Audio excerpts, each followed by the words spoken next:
Good morning, ladies and gentlemen. You are all welcome to Kazua New Town, Accra, Ghana. This is Adewale Olakunle Tinis, President of Pan-African Health Professional Organization. We'll be having an international collaborative forum on the plastic solution with two organizations from Nigeria. You are all welcome. Before I proceed, we'd like to appreciate and welcome the organizations from Nigeria. That is KDBOS Youth Development Initiative, President of KDBOS Youth Development Initiative, in person of Ambassador Prince Adetoro Aderemi Ostino. You are welcome, sir. And secondly, the second organization from Nigeria, that is the president of Habitable Earth International Organization, in person of Ambassador Ajayi Akintoye. You are very much welcome to Kazua New Town, Ghana. Thank you.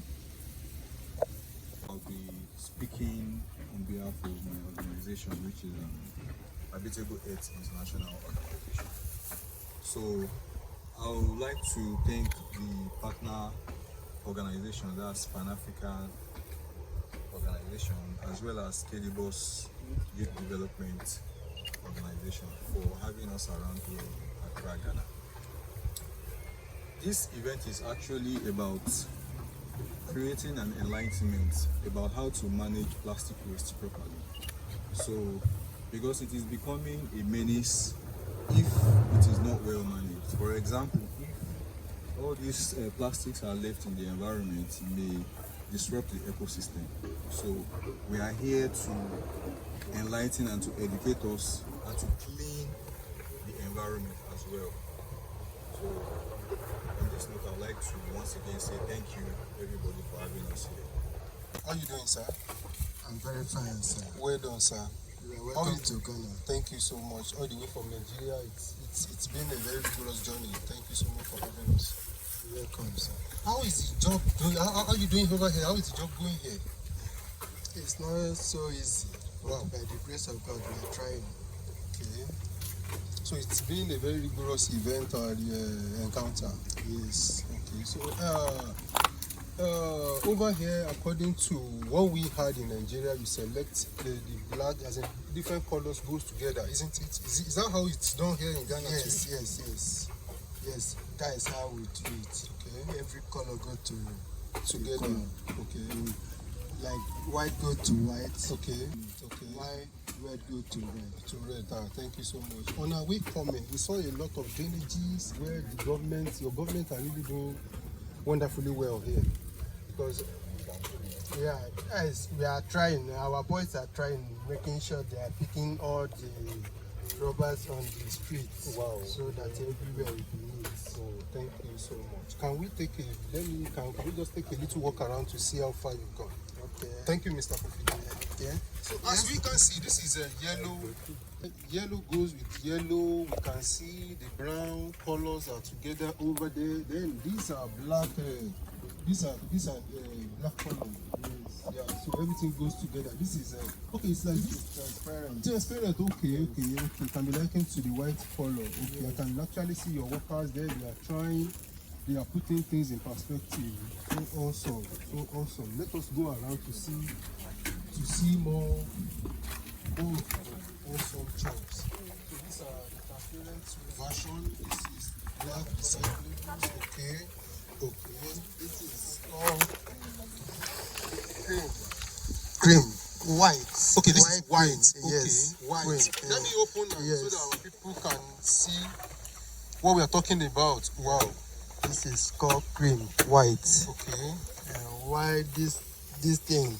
This one is called Future Milk. Okay. This is Future Milk. That's what they are doing now. Okay.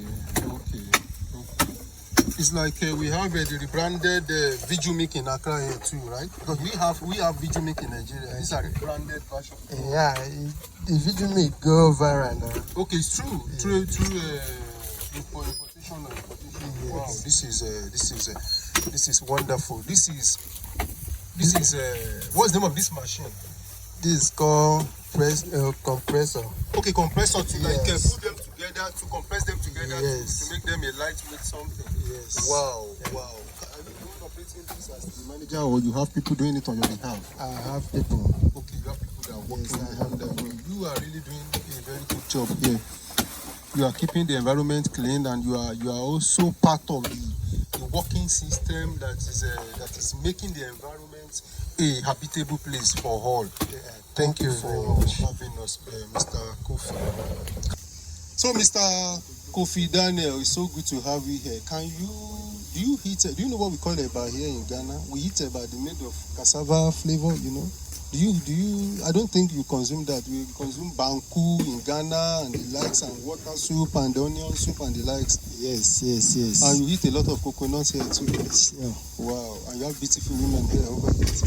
Mr. Kofi Daniel. Thank you very So much. I want to use this medium to welcome the president of Pan-African Health Professionals, Dr. Adewale. I want to welcome him to this platform once again. Thank you so much, Dr. Ajayi Akintoye. You are Thank you, very sir. much welcome all the way from Nigeria. I appreciate, sir. Yeah, thank you so much. We want to thank you, Mr.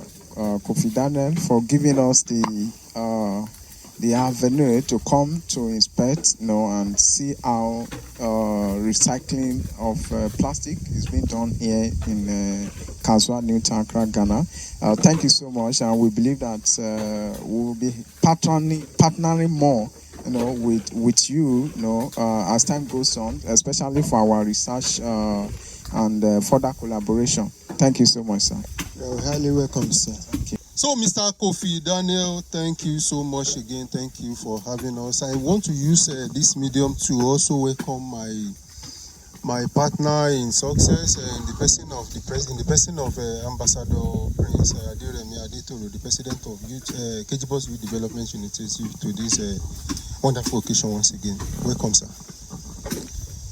Thank you very much, my ambassador. Thank you, sir.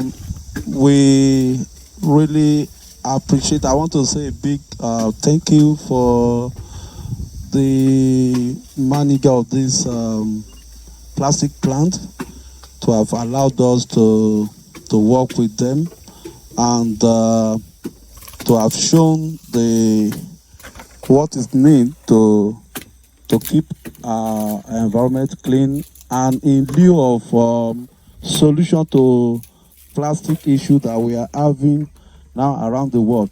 Thank you very much, sir. We really appreciate you. And it's quite sunny here in Ghana, more than what we have in Nigeria. Even the climate change now have, beginning to change the weather in Nigeria right now, but it's quite still sunny here in Ghana.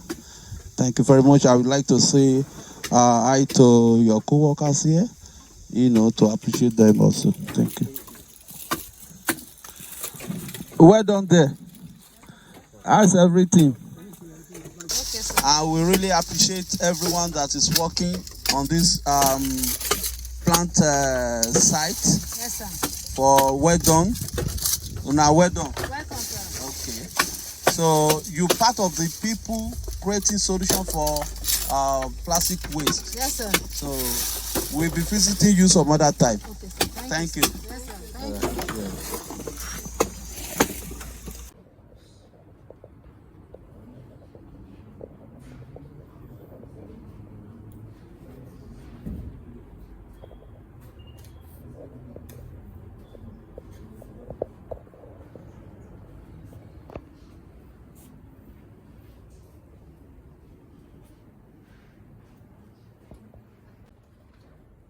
Ẹ ṣe bẹ́ẹ̀ ní sáà.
Good afternoon, ladies and gentlemen.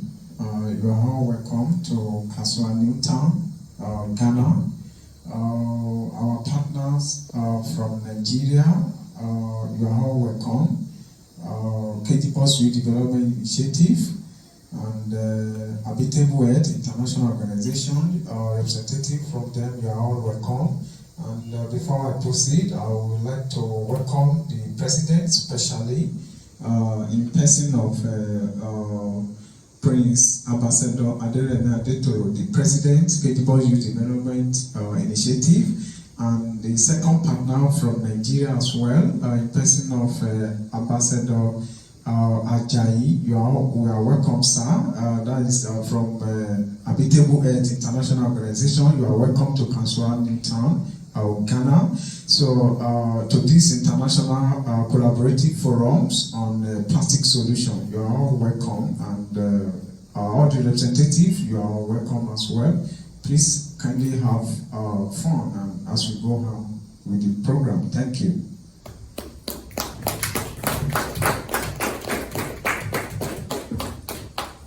Good afternoon, ladies and gentlemen. You are all welcome once again.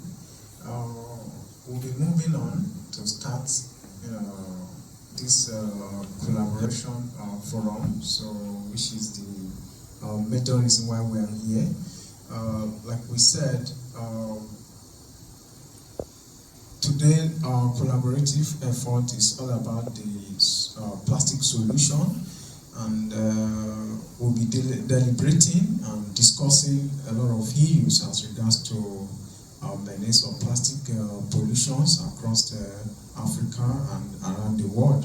So before we move on, so we'll be starting our discussion right now, and we'll be starting from Habitable Earth International Organization in person of Mr. Kayode Kolawole. He will be lecturing us on awareness and knowledge driving plastic solution. You are welcome, sir. Can you stand up? Thank you.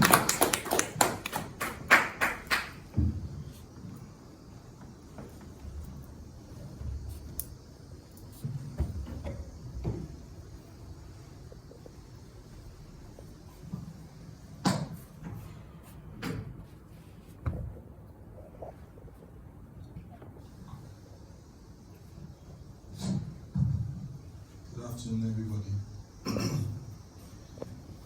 Thank you, Mr. President, for inviting me to deliver this brief lecture, or let's just say an insight into what we can actually do based on the theme of this event, which is plastic solution. Without wasting time, my name is Kayode Kolawole, and I represent Habitable Earth International Organization all the way from Nigeria. So I'm here to discuss about the awareness and the knowledge-driven plastic solution. Now, why plastic awareness matter? See, plastics affect ocean, soil, air, and human health. Awareness is the foundation for change. Each year, 8 million tons of plastic enters the ocean. This is according to UNEP. And if we are very conversant with what's happening in our environment lately, international organization, precisely United Nations Environmental Protection Agency, they've been all over the world, especially Africa, trying to coordinate each country's sub-regions to effect the reduction in the use of plastic. Because most of this plastic, according to research, should I say they don't evaporate? If you use the plastic and you dump it, it can be there for over 400 million years. That's according to them. It is just there forever, and it cannot destroy unless it is destroyed. And then if you destroy it again, that's another problem. It will affect the environment. Now, plastic in everyday life. There is what we call single-use plastic. That is our nylon bags, the bottle, the packaging, the bottles, they relate to the bottled water, pet coke, and all those. So, and there is the hidden plastics, there is what we call the microbeads, there are fibers, tires, etc. Plastics are everywhere in our daily lives. We cannot doubt it. Now, we talk about the knowledge-driven solution. When we talk about the knowledge-driven solution, there are researches on alternatives. Alternatives like bioplastics, and then there is data-driven policies and bans. This particular aspect, which is data-driven policies, they are the steps taken by each government to control the use of plastics. Because at the end of the day, those plastics will constitute environmental hazard, which in turn will affect our oceans, the air we breathe, and then the ecosystem in general. So, to also support this knowledge-driven solution, there are also circular design thinking. Now, when you talk about circular design thinking, you're emphasizing how you can recycle those already existing plastics without destroying them. So they talk about reuse, recycle, recover. Moving on to the next one, this is the role of awareness. We have to ensure that everybody that is a part of the environment is made aware of what is at stake. That is why they've introduced education in schools and communities. They try to educate them on how to manage the use of plastics within their communities. Then we have the social media campaigns, which is the Facebook ads, Instagram, TikTok, messages, to to create an awareness to users on what is at stake. We also have the eco-labeling. We have a message, refuse single use, and we have the choose reusable. I think that is quite self-explanatory because I don't want to waste our time too much. We also have the science and technology innovations. When we talk about science and technology innovations, we talk about the biodegradable plastics, advanced recycling, and we also talk about chemical and mechanical. Then we talk about AI for waste sorting and monitoring. If I just want to emphasize on a few of these things I listed here, if you talk about biodegradable plastics, we are talking about the latest invention in science where they've created some plastics that does not really affect the environment. The materials they use in producing those plastics are actually organic. So at the end of the day, it does not really constitute any hazardous threat to the environment. Now, I want to discuss HEOG's role. HEOG actually is an acronym for Habitable Earth International Organization, which is the organization that I am speaking on behalf from Nigeria. Where we come in is that we try to drive awareness and advocacy. We also try to build partnership globally. Then we support innovation hubs. I cannot start listing or mentioning events or stuff that we've done in the past, but I can actually tell you that we have been involved in so many advocacies. This actually is one of them. This particular event that is holding in Accra, Ghana right now is one of them. We've also held other events to build partnership globally and to also support innovation hubs. Like for example, if you have anybody that comes up with an invention that can actually help us in the management of plastics, we do the best we can to support such innovation, such individual, such brilliant mind. Now, moving on, we have the ecosystems and circular plastic solution. When we talk about this is actually talking about the awareness and knowledge-driven plastic solution that Habitable Earth International Organization has been involved in. Like I said earlier, we cannot start mentioning. We've done so many things to contribute our own little quota. We cannot do it all. Pan-African health professional organization cannot do it all alone. KJ Boss, we can't do it all.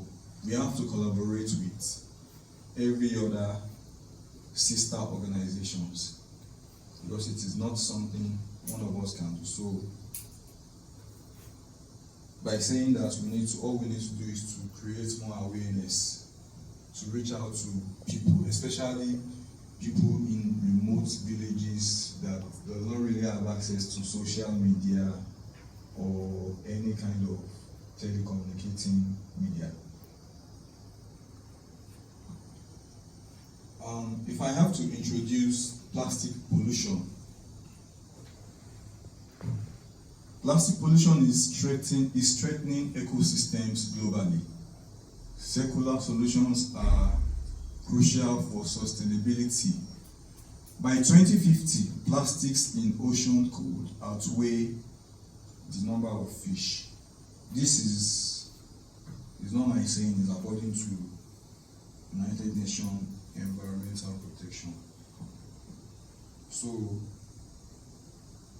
I think this is also self-explanatory. If you read it, that plastic pollution is actually threatening us globally, and we need to take a step to reduce the level of pollution. So, understanding our ecosystem includes the forests, the oceans, the wetlands, and the urban systems. They provide oxygen. For example, the forest, they provide the oxygen that we breathe, food and water, and then climate regulation. All species are interconnected.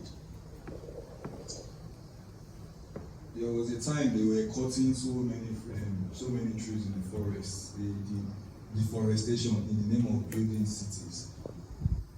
People are making money. At the end of the day, the thing is coming back to affect our environment. Because if you cut a tree without growing another one, you are reducing one tree that is giving us oxygen. In other words, we are actually creating a problem for ourselves. So, the ecosystem is what I was trying to explain here. That it includes our forests, oceans, the wetlands, and the urban system. Excuse me. Next in line is the plastic problem, which is why we're here. Plastics are long-lasting and non-biodegradable. Microplastics enter the soil, the food chains, and human health. Example, marine life death, soil facility loss. I'll explain. When we use a plastic, especially back home, I don't know if it is done here in Ghana, back home where I come from, people use, when it's about to rain, people go and dump refuse inside gutter. And then the rain will wash the refuse. Where is it washing it to? It's going to drag it to somewhere.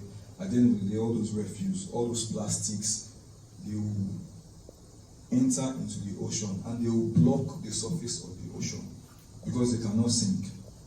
Once they block the surface of the water, the organisms living in the water, they will not have access to light.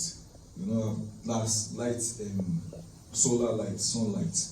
They will not have access to sunlight. They will not have access to oxygen, enough oxygen. The end result is they will start dying. When they start dying, the fish you are going to eat will reduce. Last, there's going to be famine. So you can see that everything actually starts from somewhere and it enters another stage. So we have the linear and the circular economy. The linear talks about take, make, dispose. The circular talks about reduce, reuse, recycle, recover. Circular economy closes the loop to minimize waste, as it is explained here. The linear economy is what most African countries are still on at the moment, which is what they make the plastic. After you drink water, you dispose it. After you dispose it, that's the end. It means that waste is going to realizing how they reduce those plastics.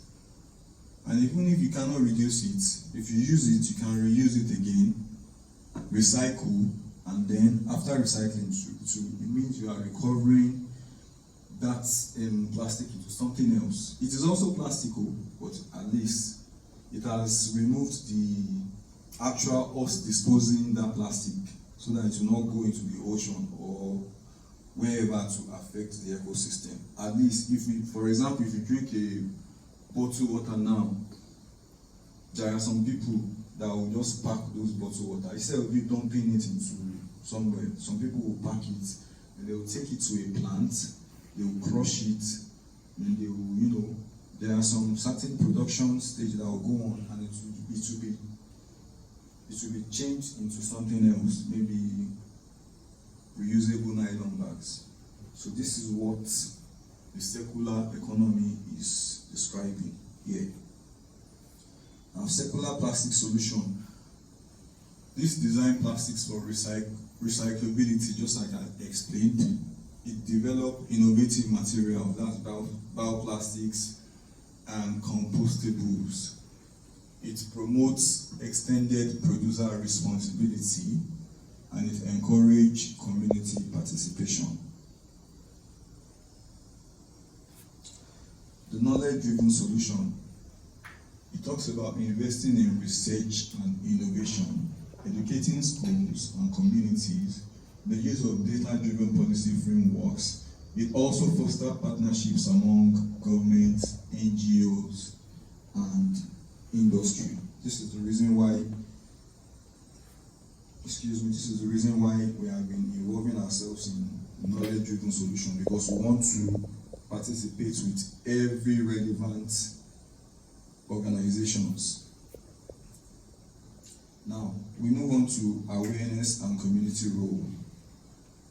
We've been emphasizing awareness since I started discussing this matter here.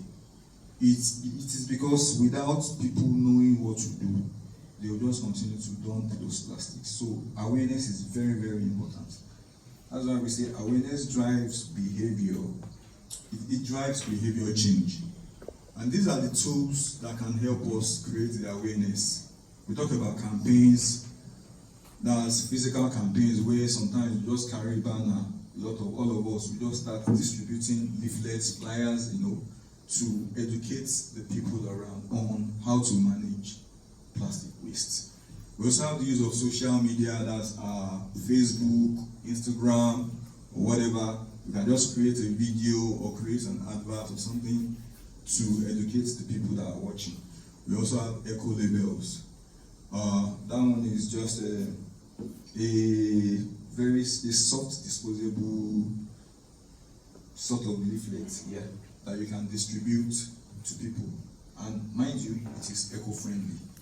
Now, we have the best practice. That is the refuse single use, choose reusable.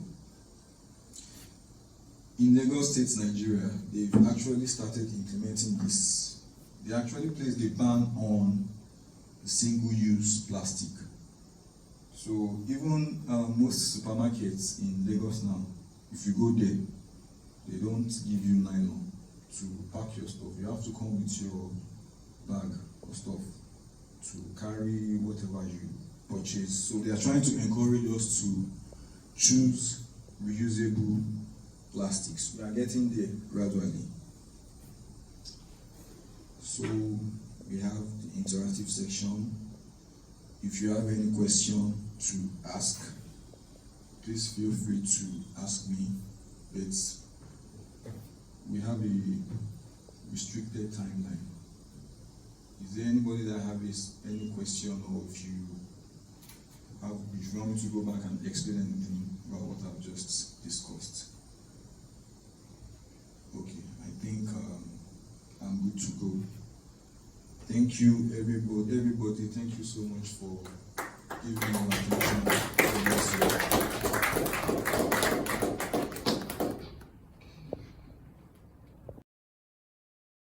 Mr. Kayode Kolawole from Habitable Earth International Organization, thank you for the incentive presentation and as regards to your work in providing solution to plastic pollution. Thank you. So our next in line for presentation will be from Kedibos Redevelopment Initiative in person of Prince Sheyi. Will be presenting to us governance and the strategic plastic pollution.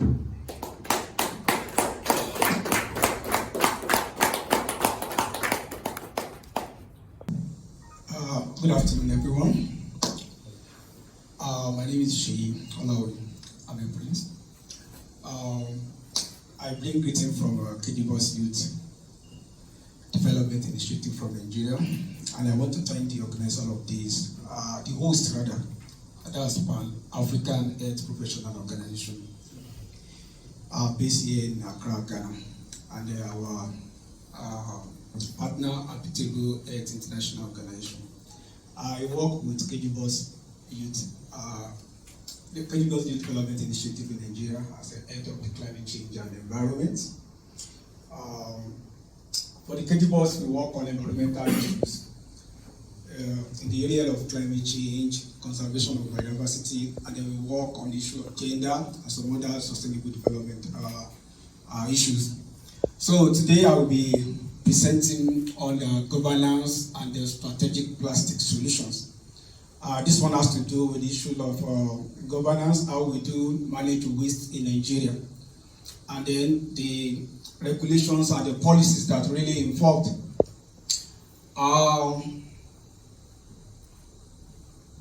The content will include, I will introduce the areas that need to be introduced, and I will talk about plastic pollution challenges in Nigeria, and at the same time talking about the existing governance, structures and policies in Nigeria.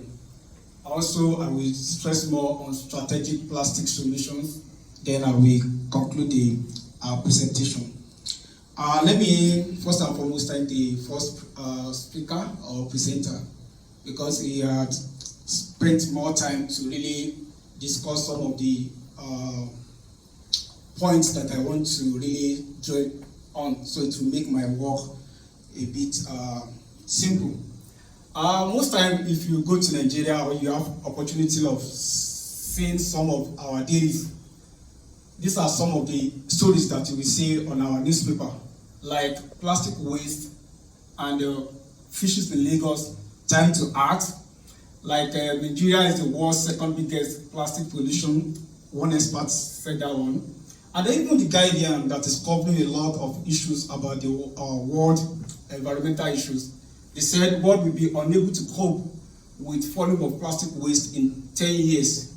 Those are the issues that you will see on our days now. Just to tell you that the issue of plastic is a global phenomenon. That's the essence of this particular stakeholders forum. So I will urge all of us to pay attention. I know some of us are working on similar issues in our different organizations, but not just to overflow the matter. I just talk about the points that you really need to know, just to remind you some of the things that you have known. Based on the introduction, I think the first speaker mentioned some, but I want to add more. Like in Nigeria, I'm speaking using Nigeria from my perspective. You know, in Ghana here it might be different, but I will stress more on Nigeria issues. Now in Nigeria, Nigeria produces approximately 2.5 million tons of plastic waste per year in Nigeria. Just imagine, 2.5 million tons. If you know what we call tons, and some of us that used to calculation, you know what tons is all about. That's to tell you that this is something unimaginable, that is something extraordinary for a country like Nigeria with population of almost like 220 million people.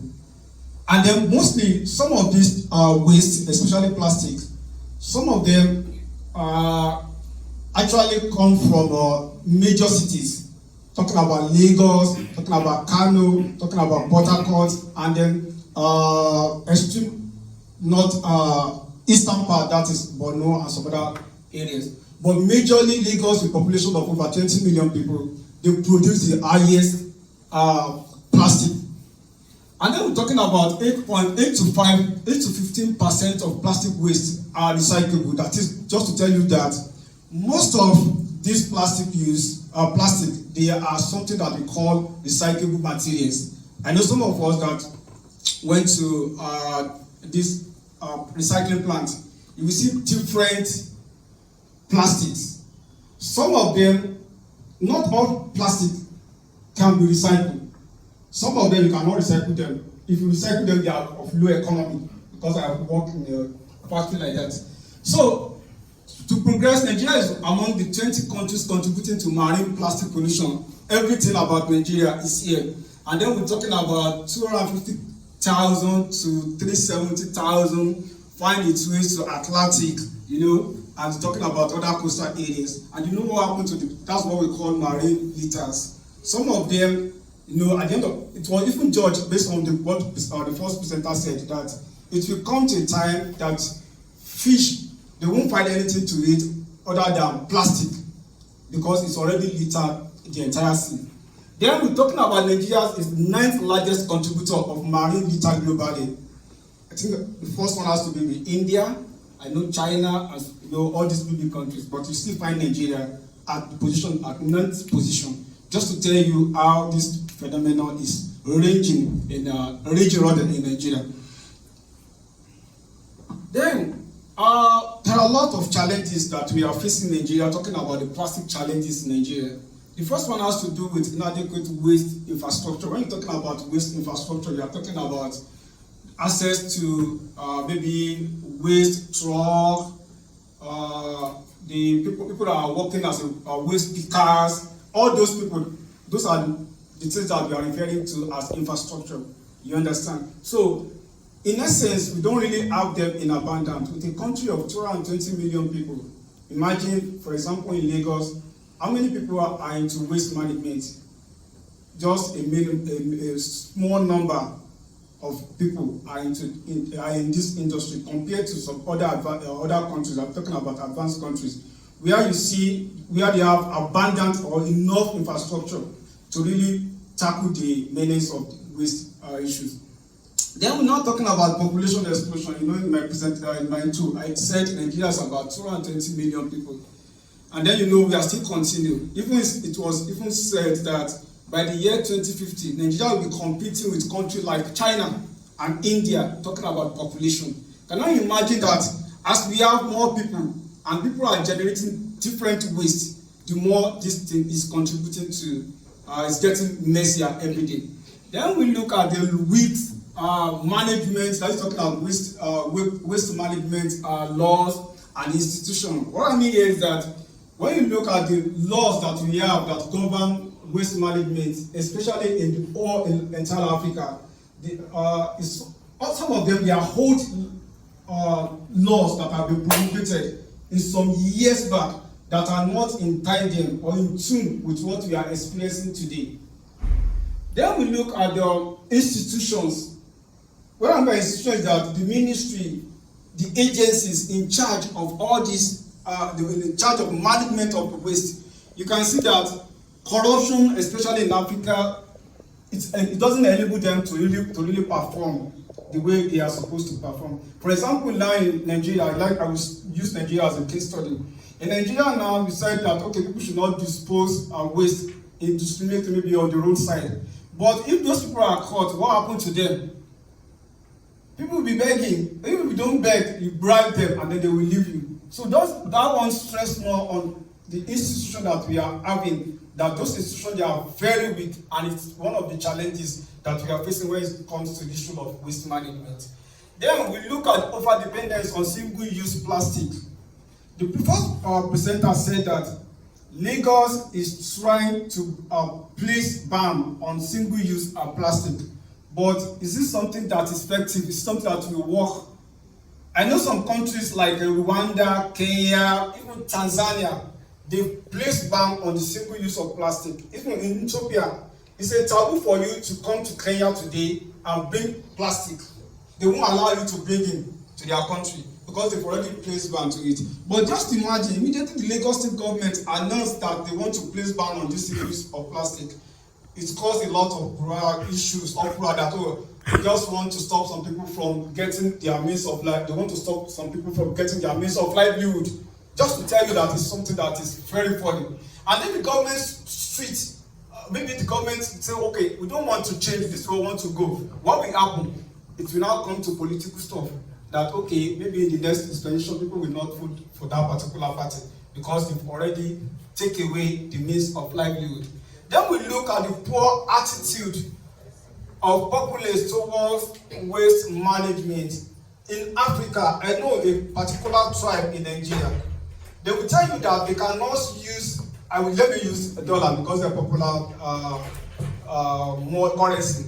They will tell you that particular tribe, they will tell you that they cannot use $1 to buy a food and use $1 to dispose the waste. Just imagine, I don't know if you understand what I mean, that okay, you use $1 to buy a food, and at the end of the day, you want to dispose the waste after you have finished the food. You want to dispose the waste now, and then you are using $1, you are paying $1 to waste manager. So it doesn't make sense to them. But in advanced country, people know how to do it. You understand? They don't mind because they know that it's already to have a kind of adverse effect on their health and their communities. Then we need to, it doesn't mean, when we are talking about the existing governance structure in Nigeria, to be candid, we have a lot of structure. When you are looking for best blueprints, just come to Africa. We can only talk, but we don't walk the talk. In Nigeria, we have a lot of agencies, ministries that are handling our waste management. For example, we have Federal Ministry of Environment. In that one is just like an umbrella that manages all the entire waste management of Nigeria. They are the ones that formulate policies and then trying to work on the regulations, sign a lot of treaties on behalf of Nigeria. But how effective is this Ministry of Environment? That's a kind of million-dollar question. Then we have an agency that is under Federal Ministry of Environment. That one has to do with National Environmental Standard and Regulation Enforcement Agency. This particular organization, I'm still going to talk about this organization when we get to regulation and policies. But this organization is saddled with a lot of responsibilities, working in time together with Ministry of Environment, because it's an agency under the Federal Ministry of Environment in Nigeria, saddled with a lot of responsibility when it comes to the issue of waste management. And then in each state in Nigeria, they have their own Ministry of Environment. Under them, we have waste management agencies. Just to tell you that in Nigeria, we have a well-structured governance when it comes to waste management. But the problem is that how effective are these ministries and agencies? That's another question that we really need to look into. Then, that one has to do with structure. What I mean by structure is that government structures managing all this waste stuff. Then we have a lot of policies and regulation. You understand? I said it earlier on that when you are looking for the best blueprint, just come to Africa, especially in Nigeria. We have beautiful laws. Just mention anything. We have law that even fight corruption, but how effective that law? We have law that caution a lot of things, even road management. We have laws, but still we are still one of the countries that experience large number of accidents daily, just because people don't really abide by the rules and the regulations. Now we look at the policies and regulations in Africa when it comes to waste management. One, we have national policy on solid waste management. You know, when we are talking about waste, we have waste in different forms. We have solid, we have liquid, we have hazardous, we have even medical waste. They are not different things. They might look like, all of them might look like waste, but they have different forms.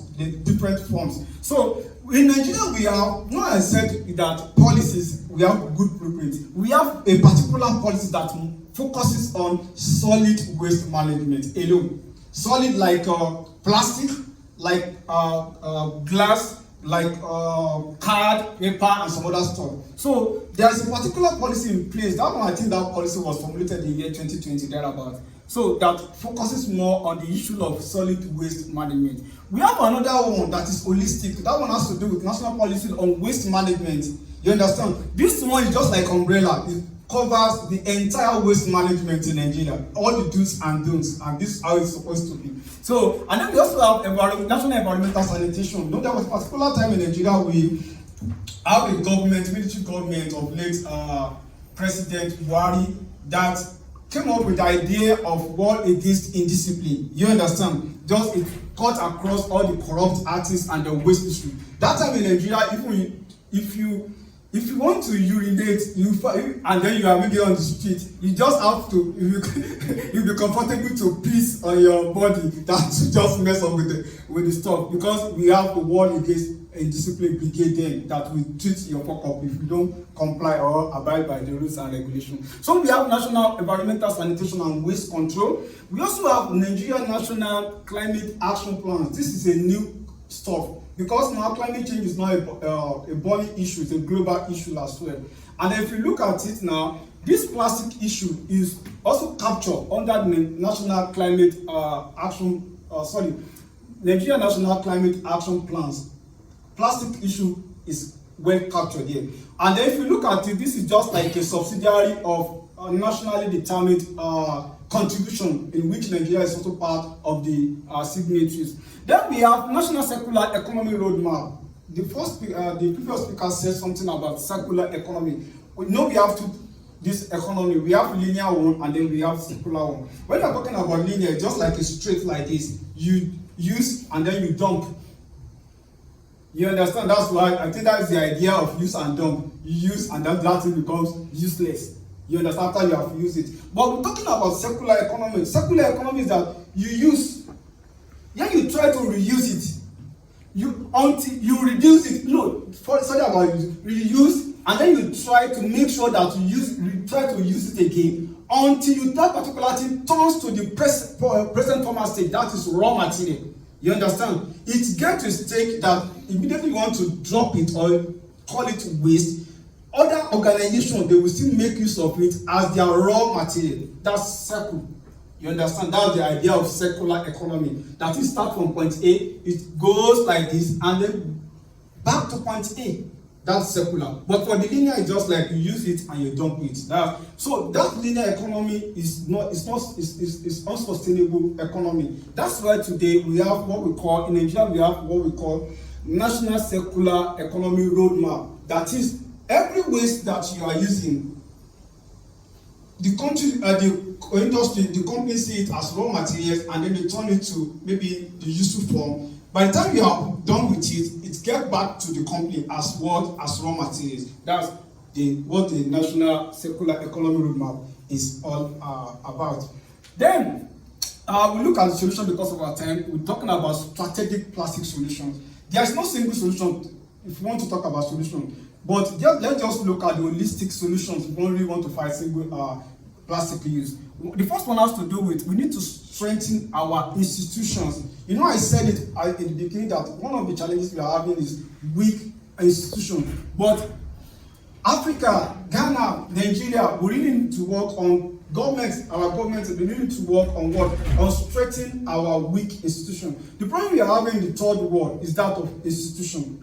In America, if we are like Donald Trump, if Donald Trump messes up, the institution will deal with him. You know what happened to him during his first term? You understand? So their law doesn't respect, or laws do not respect anybody. You understand? If you fuck up, law will treat your fuck up. But in Africa here, we have weak institutions. We have some people that are even above the laws.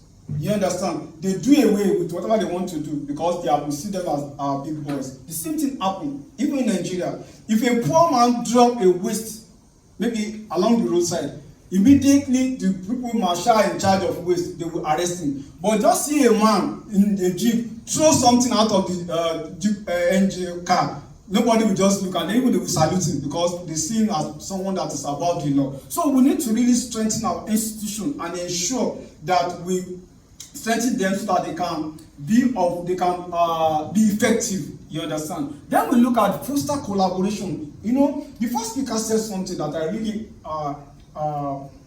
like. He said there is need for awareness, not awareness alone, because I used to tell people that everybody knows what is good, except we want to deceive ourselves. Like, let's assume this oil now. This oil is smelly. All of us we know, we find it difficult to sit here. Just to tell you that we know what is good. But we are comfortable here because we are enjoying the serenity of this oil. Now, that's one talking about awareness. We all know what is, but we just need to educate. We need to move beyond awareness. We need to educate. And in order to get that one right, what we just need to foster a kind of collaboration among CSOs, that's civil society organization, just like what you are doing, and the state and the federal government. I don't know how they run things here in Accra, but in Nigeria we have the state, and then we have the federal, we have the local government. So there should be a kind of collaboration among all those 3 tiers of government, so that CSO, they do a lot of education. State government, they ensure that they strengthen the institution. The federal government, they ensure that, okay, they uphold the laws that is guiding all this waste stuff. Then another one, this one is somehow is a little bit because of political will. Some African leaders, they don't have that political will to really phase out single-use plastic. Now I told you what really happened in Nigeria. There was a particular time the state in Nigeria said they want to phase out single-use plastic. You know what happened, the kind of issues that associated with it, that people okay, we will make sure that we will not vote for your party and when it comes to during the election. So, but the solution is that we need to phase it out. And the other one has to do with recycling initiative. You know, personally, there was a particular time I did a project, and we concluded that recycling just looked like a false solution, because it will get to a time, though it's good for us in Africa, because even if Europe is 100 meters ahead of us, that is normal. They are advanced, we are just coming up. But in Africa, if we really want to stick to the solution, we really need to phase out the use of plastic. But is this something that is doable? I used to ask people, is this something that we can do? It's something we can do because before, we are not used to this plastic. I know when I'm not that old, but when I was in primary school, it's plastic, you don't see it anyhow. You understand? But now, if you look at all the drainage system in Nigeria today, you go to Nigeria, you look at the drainage system. What you see there, plenty, is what? Plastic. You understand? So, recycling is just what I said, that recycling might look like solution, but it's not that a solution that we should promote as CSO. Because it will get to a time, like now, companies are using plastic, Coca-Cola, Nestle of the world, they are using plastic. Let's assume they are producing like 100 tons. How many of them are you going to recycle? So that's why recycling is not a sustainable solution. I did a lot of studies on it, on this particular issue. And then we concluded that recycling is just like a temporary solution. But we still need to talk about it. Then we need to align with signed plastic waste. Don't forget, we are talking about strategic, not just solution, strategic one that will be like a takeaway for all of us here. That okay, if we cannot go with all this, let me just take one and work on it as an organization. So we're talking about align with signed. Let me tell you, we have a lot of international treaties that Nigeria, Ghana, we've signed. Some of these treaties, our leaders, they sign it because they are mentally lazy. They have signed it before even they really realize what is inside the treaties. You understand? You know that if you want to fake Africa, just give them a bulk document. Before if we get tired, we just sign at the back. Because people just look at all those like 150 pages. You understand? But in Africa here, in Nigeria, Ghana, we are signatory to many international treaties. Like that of Basel, that of Stockholm, that of Bamako, that of London, a lot. Even we have African Agenda 2063. Majority of African leaders, they've signed it. Unfortunately, all of them, they stress more on the plastic stuff. But how many of these countries are sticking to all these treaties? Yeah. Then last but not least, that one has to do with embrace the circular economy model. You know, we talk about this one. But how many countries now, how many African countries are really developed to the extent that they can produce waste and then the waste will go around and then come back to be a kind of raw material? How many of them? First, like a country like South Africa or maybe Egypt and maybe one of them again. Even Nigeria, we cannot even embrace the circular economy because how many industries or companies do we really have? But it's a model that can work. You understand? That every country needs to embrace and stick to. Then the question that I want to ask all of us is that is zero plastic waste something that is achievable? Is it something that we can achieve? That's the question I want to ask us. Is it something that we can achieve? If it's something that we can achieve, maybe you can just let us know. Or if it's something that you cannot achieve, just let us know so that we can just use like a minute to deliberate on this. Is this something that we can achieve? I'm asking us. Okay, sir.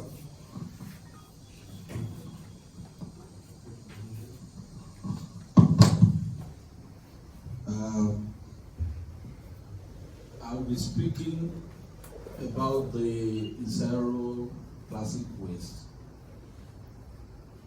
I've made a lot of research on my own to really realize that it's something we cannot achieve, maybe for this generation. Even when you go abroad, you study the system and all of that, you can still see that. Well, we can try to manage or minimize it. That is what I say about that. Thank you. Okay, sir. Yeah, thank you, everyone. Zero plastic waste is achievable if we are intentional, if you have a genuine intention towards it. But the other thing that will not make it achievable is the instability in the government policy. Our government should endeavor to provide mechanisms that will curb a lot of environmental hazard. Thank you. Thank you so much, sir. I would like to give little insight as regards to the question if it's going to be possible that we'll have zero plastic waste. To me, I find it practically impossible to have zero plastic waste. So, but I believe what we need to do is the proper waste management, for the plastic waste, because when we talk about plastic waste, it's cut across every industry, from medical plastic waste to household and all the rest. So the solution to me is about the management. So, and if we look at the last INC, the INC 5.2 in Geneva, Switzerland, that they just finished in August, in which it's an international treaty, and they are trying to bring up all countries all around the whole world to talk about the issue of plastic pollution and to sign an agreement. So it's ended without any concrete agreement, as because of a lot of EU. Some they were talking about capping of plastic waste, while some is talking about management of plastic waste. So, and the EU still continues and it goes on. So that is it. Thank you. Yeah, thank you so much. Maybe I think we should put our hands together for all the three. Yeah, it is achievable if we really want to achieve it. It is not achievable. We don't want it to work. You understand? Now, if you look at it, we have what we call business as usual. That you see some big countries. Well, the issue of climate change and the issue of waste plastic stuff is a big issue. And then it's just as if, I don't want to go into religious aspect, like David is fighting Goliath. The Goliath we are fighting in this industry, they are big companies. You understand? They have money, more than enough resources to really make sure that this thing doesn't work. Because if you now want to phase out single-use plastic, what will happen to the Coca-Cola of the world? You understand? What will happen to Nestle of the world? You understand? It's as if you want to take their means of livelihood out of their waste. You understand? So all these countries, just like the issue of energy, like Shell of the world, the Mobil, the Total, you understand? These big companies, they are fighting back. It's as if we are fighting corruption, and corruption is fighting you back. Just like the same thing. But I think even the government, you see that what happened in Geneva. You see a big event like Hope. Now, I was in a meeting sometimes in Nigeria that the organization that sponsored the event is the organization that they want to fight. You want to fight me and I'm sponsoring your event. You can find it difficult that, okay, even if you want to talk, just look at the banner like this. You really don't know how to talk because the organization that is sponsoring your event is the one that you want to talk about. You understand? So that makes it kind of messy rather. So this is achievable.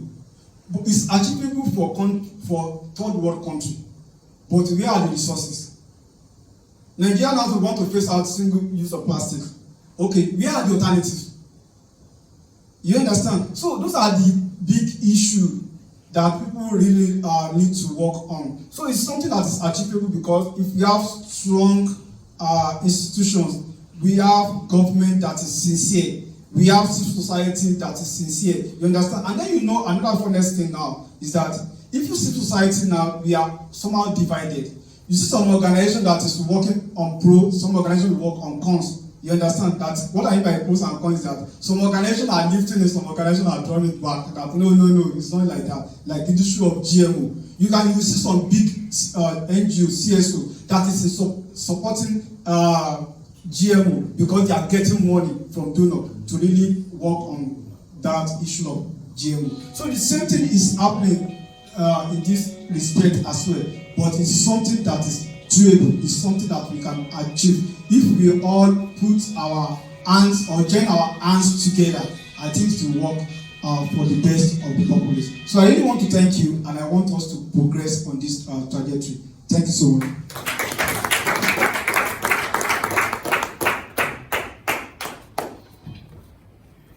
In line will be from Habitable Health Organization.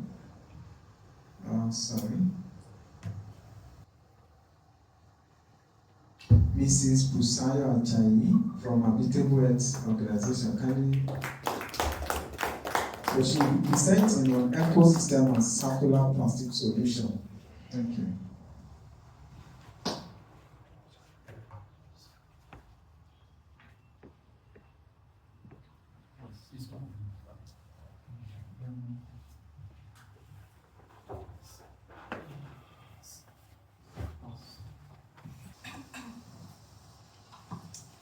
Good afternoon, everyone.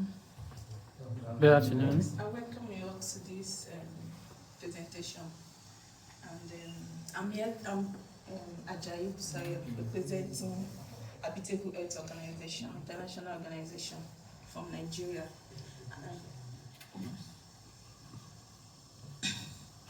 Good afternoon, everyone. Yes, I'm Ajayi Busayo, representing Habitable Health International Organization from Nigeria, and we are here hosted by Pan-African Health Professional Organization here in Ghana. We thank you for hosting us, and also we are partnering with KGBOS Youth Development Initiative, also from Nigeria. So today I'll be talking about ecosystem and circular plastic solution. First, I would like us to understand ecosystem, but the simplest definition is anything you can see on the earth. So far is on the earth is ecosystem. I mean, both animal, plants, even the non-living organism. I mean, the sand, the water, everything comprises of ecosystem. And also the definition on the screen is an ecosystem is a community of living organisms in conjunction with the non-living components of their environment interacting as a system.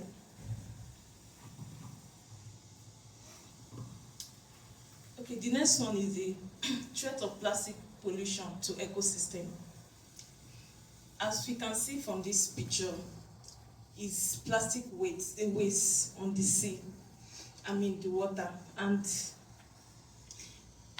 it was reported that we have over 4 million tons of waste, I mean plastic waste produced annually, and over 8 million tons ends up in oceans. And the effect of this is that we know inside the ocean we have different types of organisms, and the organisms there, they are not there. they are there not they are there for different reasons. I mean, they help us as human beings. We know we have the fish, we have different types of fish which we feed on, and if we don't do anything about the waste, I mean the waste in the ocean, it can, or the fishes can, all the fish in the ocean, they end up dying, and it affects other non-living organisms as well. I mean the plants, because it reduces the oxygen inside the water and so many other negative effects. Then the next one I would like to talk about is circular solution economy.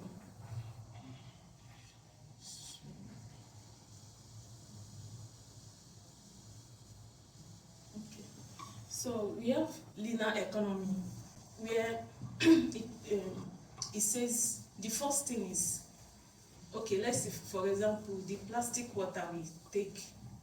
I don't know about how it's done here in Ghana, but in Nigeria, when we buy plastic water or plastic takeaways, we buy it, we make use of it, then use it, and it goes into the waste bin.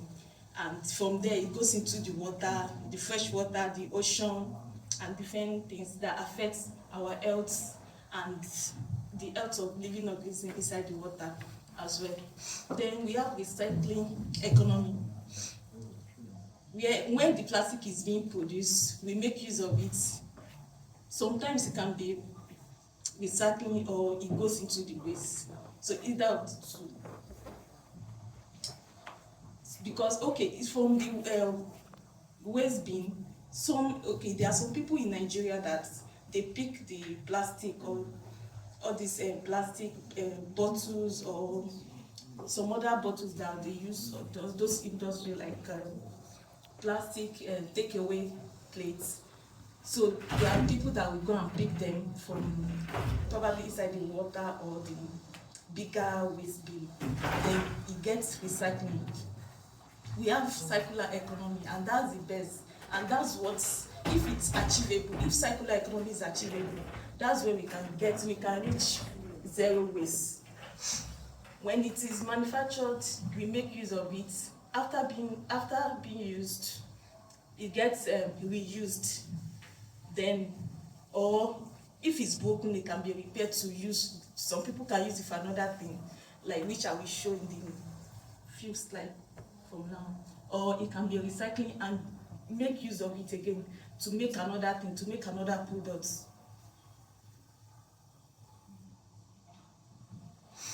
Then what is a circular plastic solution? A system where plastic is reused, repaired, manufactured, or recycled rather than discarded. And what are the key principles? Number one is to design out waste and pollution. I mean, what it means is that you have to design out what can work for each region. Like what can work in Nigeria might not work in Ghana. So that's what that means. Then keep products and materials in use. Like if you buy a material, a plastic material, what it means that you have to use it for another thing. Not that after single use you throw it inside the bin, which goes into the ocean and some other fresh water bodies. Then we generate natural system.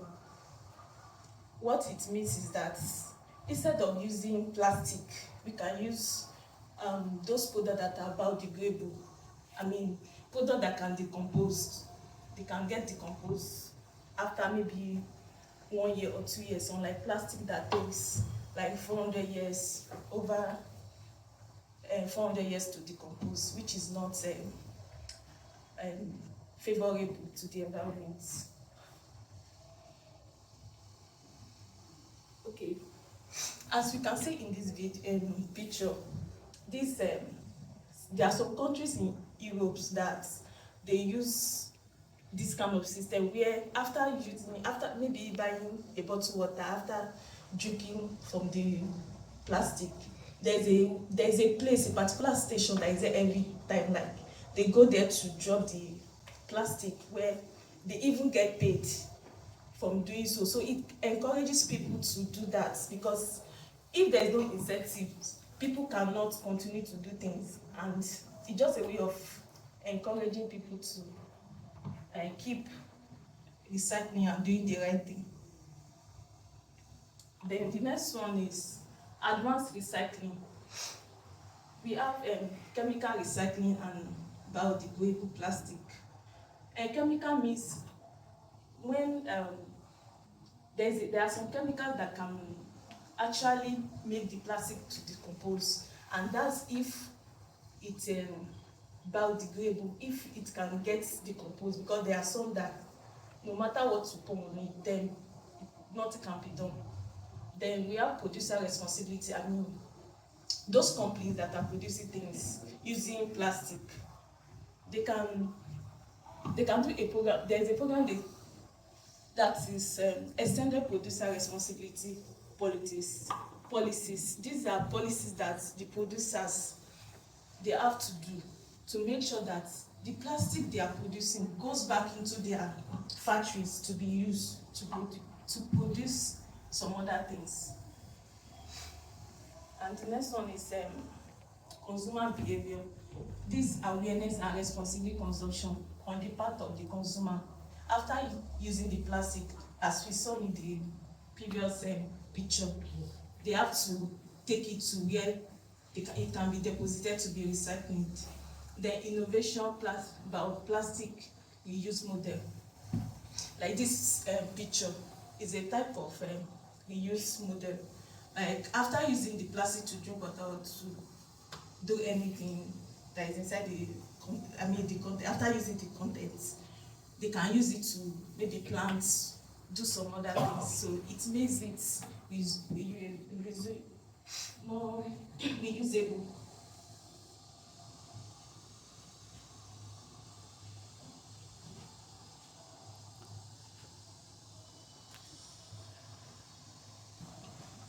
Then we have real world examples like Unilever. There are some plastic that it can be refillable. Refillable packaging pilot program.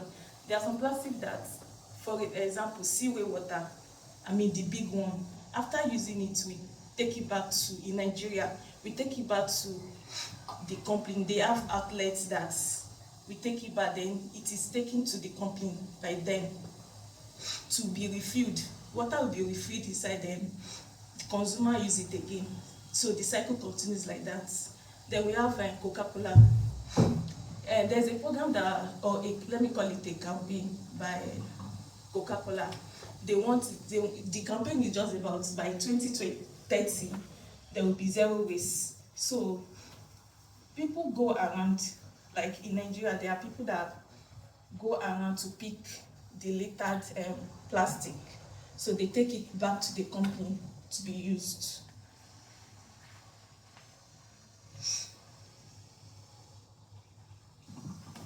Then, ecosystem benefits of circular plastic models. What are the benefits of circular plastic models? The first benefit is reduced pollution. You know, if the litter plastic are picked, so there will be reduced pollution on the land, both the land and on water. And then there will be improved biodiversity, which is, you know, when we talk about ecosystem, we have plants, human being, water. So if there is less pollution, I mean plastic pollution, we can easily interact like nature provided. Then the next one is sustainable resource use. If there is less plastic pollution, the fish, as I gave the example I gave earlier, there will be enough fish for us to sustain us to eat. Then healthier communities, the community will be friendly, the water will be clean. Then lower carbon emission, there will be less burning of plastic. Then what can we do? That's call to action. As individuals, we can use plastic, we use it again, or bottles, containers for different things. as we saw in the previous picture where it was used to plant. Then we can sort and recycle correctly. I mean, there are places in Nigeria whereby they sort plastic, and we saw it earlier when we came also around somewhere that we went to around the northern region of Ghana, where we saw that they were sorting out plastic from different colors, white, yellow. We saw that, which we also do in Nigeria. As institution, what can be done? Invest in recycling infrastructures.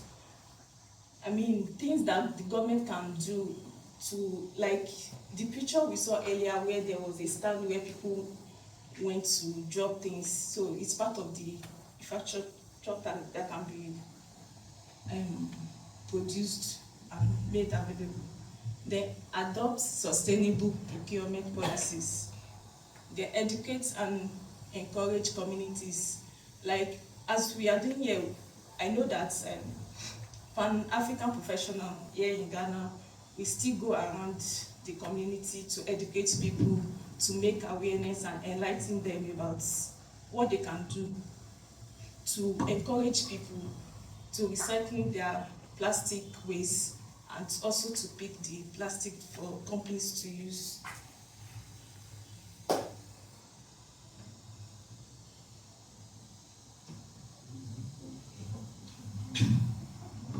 The conclusion: ecosystem are under threats from plastic pollution, and we can all do this. No one organization can do it. I mean, we can only collaborate to do it, because Habitable Earth Organization alone can do it.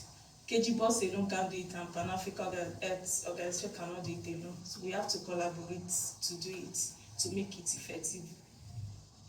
The circular plastic solution offer a sustainable pathway forward. If the plastic can be used, taken, reused, recycled, then use the material again, then the pollution will be reduced. Then everyone has a role, from individual to companies. So what we need to do is that it's not only we cannot leave everything to the companies or the industries or the government to do it. We have to play our parts as individuals, community, also the companies. So thank you for listening.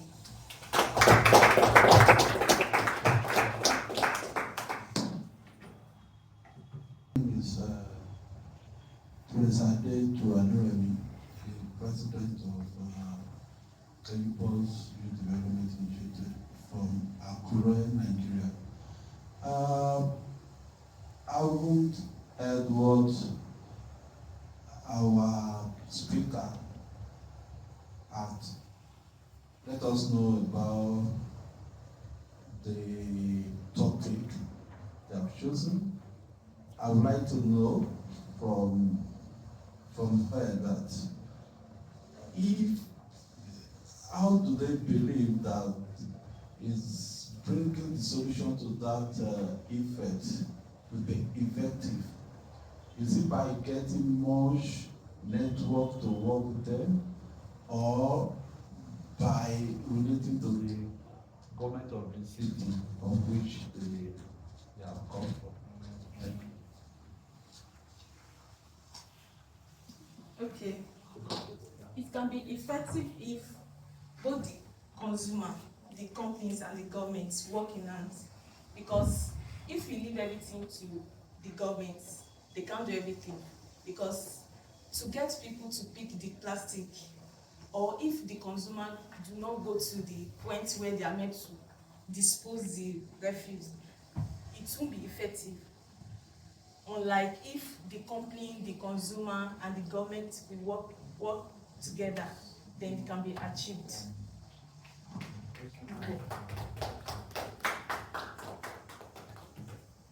Any other question? Thank you so much. Yeah, in absence of any other questions, can we jam our hand again for Mrs. Okola?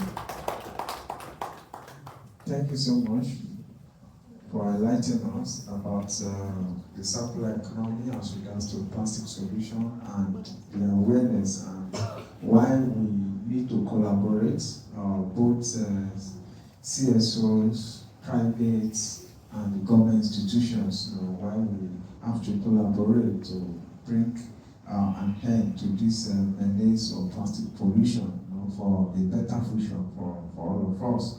So I would like to welcome our president of Kedibos Youth Development Initiative in person of Ambassador Prince Aderemi Adetoro for his presentation.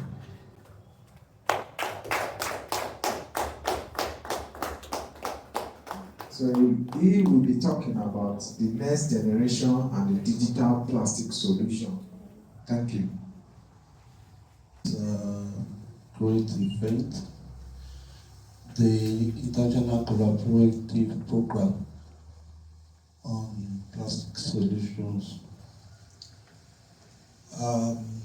Firstly, I salute the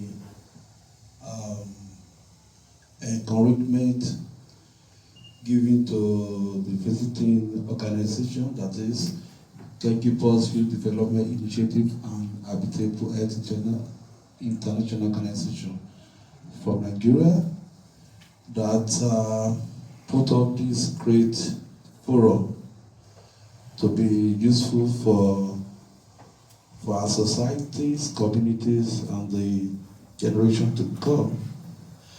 Yeah, I'll be speaking on the next generation and the digital solution. Firstly, I would like to emphasize on what is meant by the next generation on this own account. The issue of environment and the plastic issues is never a regional problem. It is a global phenomenon, which means this generation could not solve it. We need to involve the next generation, what is on ground to them to tackle or take after. And as we have it, we are at the stage of digital era. So that is why we could combine the next generation and the digital plastic solution together. Yeah,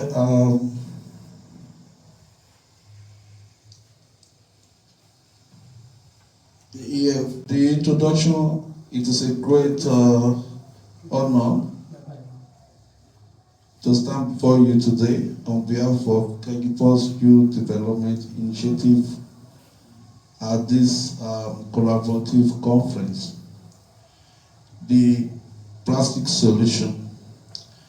This gathering is not just a meeting, it is a movement for change, a call to action to address one of the greatest environmental challenges of our time. We have an age where plastic have become part of our daily lives, but their impact on our planet cannot be ignored. Our rivers, our streams, and even the food we eat are now affected by the waste we create. The question is no longer who will solve these problems, but rather how can we all become part of the solution. Yeah, what we're saying today here now is that we just found we just found ourselves in this situation. However, we cannot be apportioning blame. Who caused it? Who is to solve it? Who is involved and who is not involved?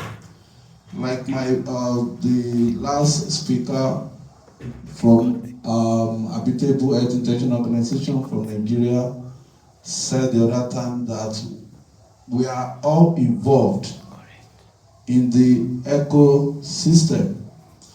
So we have to just find a solution, begin a solution with it. That is all we meant by that. Then today I will be sharing ideas on two powerful tips that hold the key to change. The next generation and the digital plastic solution. Because the future is in the hand of our youth and technology is their strongest tools. Like I've said before, we need to, from now, get into the gathering of the youth, involving them on what is on ground for them. They might not know it, but he is here living with us already. And the Nigeria as a case study, we have the larger population, the youth larger population in Nigeria is quite much. And we believe the youth are the engine room of any nation. So that energetic stage of their life, they need to involve in solving solutions, in bringing solutions in several ways of life. Because knowledge is power and awareness is the first step towards transformation. Like I've said, they need to know what is obtainable, what they are in for, and digitally I know our youth across Africa, they are sound. We need to direct them on how to digitalize to bring out the solution for several issues, tackling us in Africa. I know of the Western world that they are there already. They are fighting it. But our youth in Africa, in Nigeria, in Ghana, in Zimbabwe, most of those youth, they don't really know where to channel their energy. And the plastic solution or the environment is part of it, which we should have a way or platform to really create or to be creating avenue for this youth to have, their say, to bring about solution, to create a formidable environment for all of us.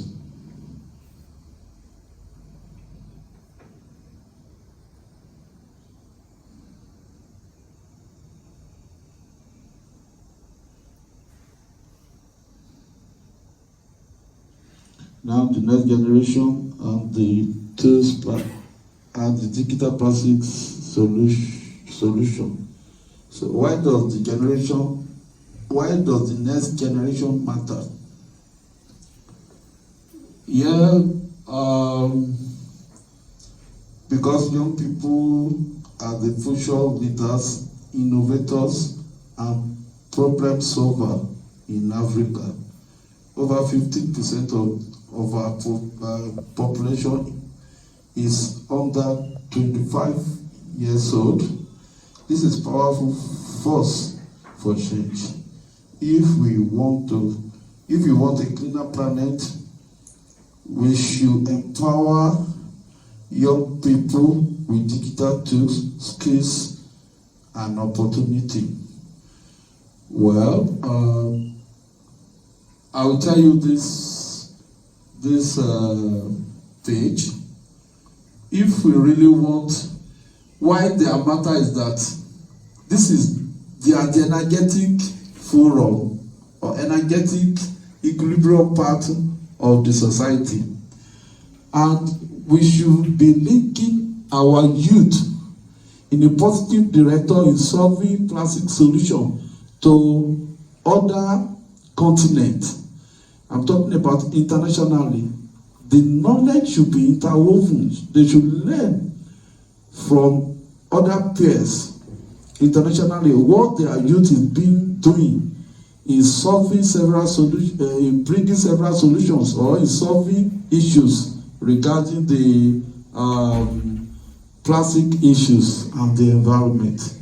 That is what we should be doing to our youth. Otherwise, they will challenge their energetic muscles to other things entirely that could bring a negative impact to the society.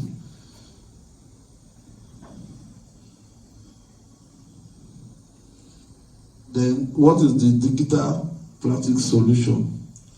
It means using technology to manage and reduce plastic waste.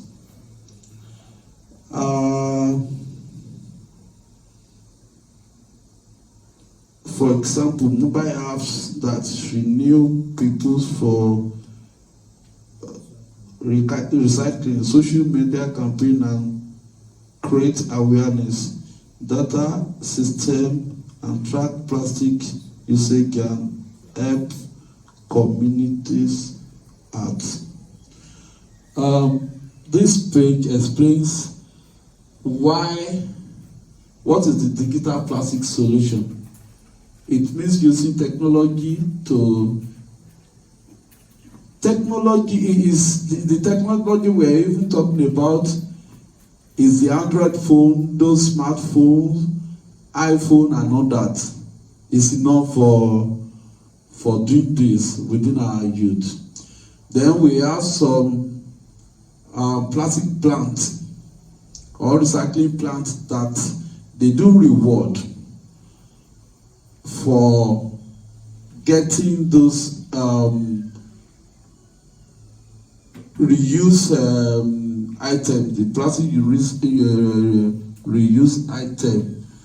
When you go through that, they pay you for whatsoever you do. Then the social media campaign that create awareness. Yes, at every point in time, they can go through their media handles to say something about the environment, the plastic solution, just there, instead of them to be just doing something that might not even get a meaningful thing to the society. So this is what we should let them know. This is what we should be teaching them, that they should be, grooming themselves for the task ahead. So the data system that tracks plastic usage and helps community is the same thing under what I've explained, that by handling the apps, we have a lot of companies I know of Lagos, but in Akure that I've come from in Nigeria, nothing like such for now. But I know this in Lagos, in other cities, maybe in Port Harcourt, at least for almost 10 years now. But that has not been happening where I came from. However, and this should be, this gesture, because it is a good gesture, should be spreading across the region, and other innovative ideas from the youth or from us to the youth should be spreading across to get them involved in the solution platform. Then, how can youth lead? Through innovative, creating smart recycling solution.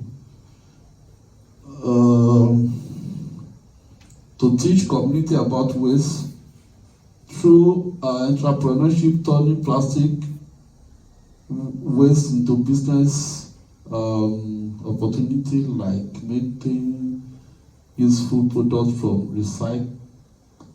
recycled plastic. All these are good, but how can youth really lead? There are some capacity in the society, especially for those of us that are involved in the environmental solution issue or plastic solution issue. Is the same thing? We should be creating a unit for them. They might not be perfect. That unit will bring out the boldness in them, the trust in them. So they will be able to leverage on that to be useful for themselves and to the society. So that is how they could lead. If they don't know anything or knowledge about all these things we've been speaking about, those speakers that they have spoken before me, there is no way they can, be leading. You can only lead in what you've passed through, what you've gone through, what you've experienced. You can only lead in doing that. You cannot just come up one day and be a leader or lead of anything. So, and if those youth cannot lead now, if they cannot take up the mantle now, I'm not sure there's something good that's going to come out in the next generation. They should start from now so they can lead their various communities, nations, or continents.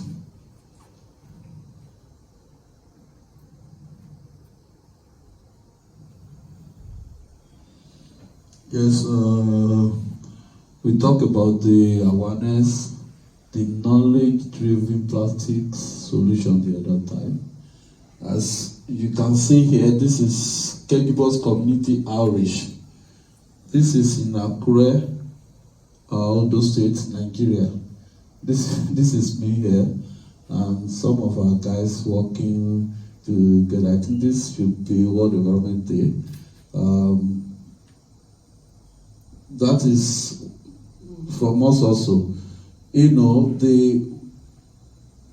gone around the city in Akure, Nigeria, to emphasize the need and the essence.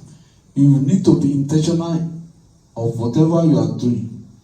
Plastic solution now needs to be intentional from everybody, inclusive the youth. So why the awareness important? Because many people still do not fully understand the danger, plastic pollution, the dangers of plastic solution. It affects earth, microplastic in our food and water. There was a time I came from overseas then in Lagos, because I had to touch down in Lagos before going to my state. Then when I got to a popular mall in Lagos, I was asked to pay for the container, the package, which wasn't like that before I left. Then they were explaining why the effect of it could affect us, and Lagos Ministry of Health how to stop it. So whoever that is found guilty of that will be penalized in that. So that is technically a plastic solution relating to health matters. And in Nigeria, I've not seen any here in Ghana. Maybe because I've not moved around like that. We have not bottled water this time, sachet water. When you have your sachet water for a very long time, and you take the water in the drinking water, it could, get to a healthy issue that could land you to hospital or clinic. So it is advisable that is when you give the sachet water in a stuffy or sunny area of a very long time, it's not advisable for you to drink or to take again. So environment, flooding and all that, a lot, look, you can see a heap lot of these things like this. Most of the places in Nigeria, let's say in Akure, most of the places you see this heap inside or in the drainages. So before you know it, flooding everywhere. That is man-made flooding system in Nigeria. So we used to go out and tell them, don't dump all this thing into, because we still have Ministry of Environment, Waste Management Board under the Ministry of Environment that are still taking care.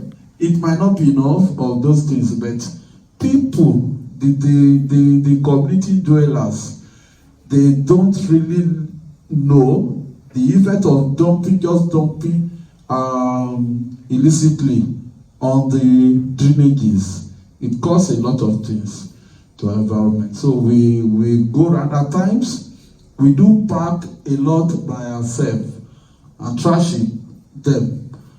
But we do tell them, because we cannot be there every moment, we do tell them, this is not good, this is not right, this is how you should do it.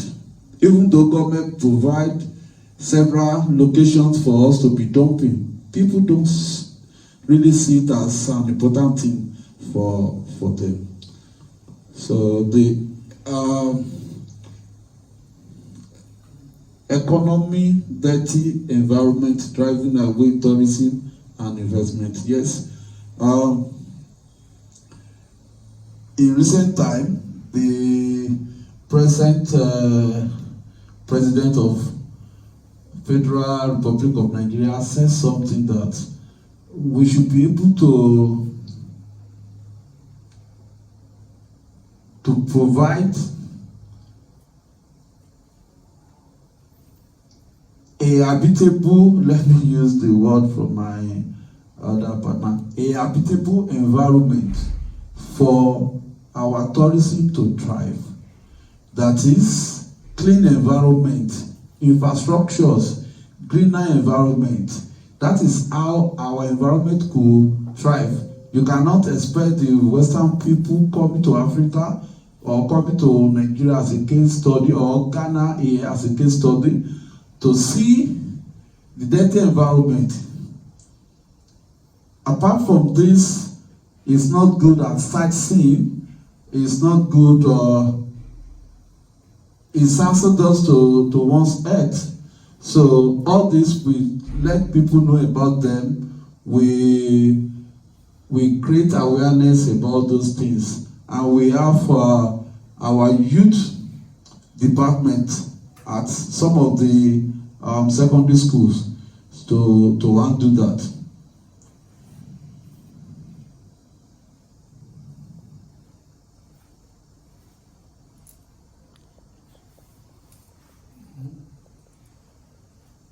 Okay. Knowledge-driven solutions. Knowledge-driven solution means education first before knowledge. Change behaviors.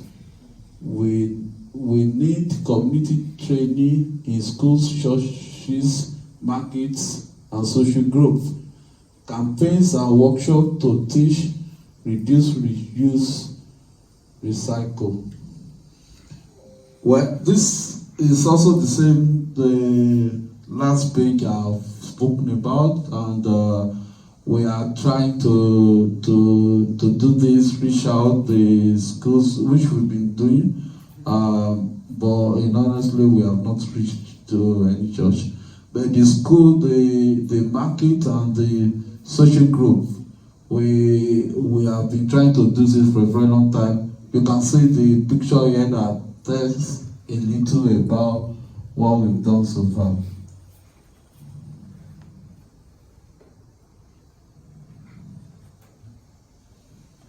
So we have practical actions for everyone.